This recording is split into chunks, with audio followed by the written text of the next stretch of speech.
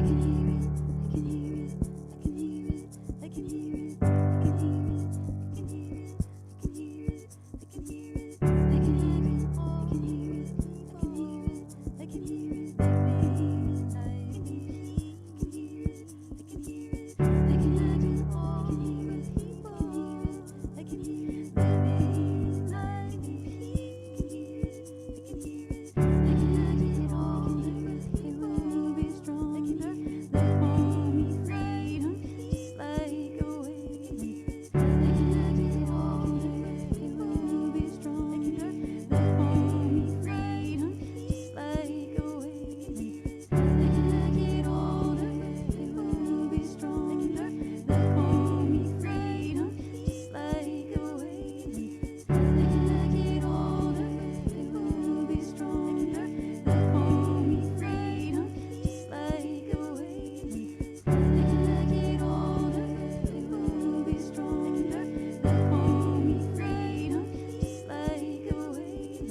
whisper in the air, a whisper in the air. There is a whisper in the air. Oh, change is on its way. Change is on its way. Change is on its way. Change is on its way. Change is on its way.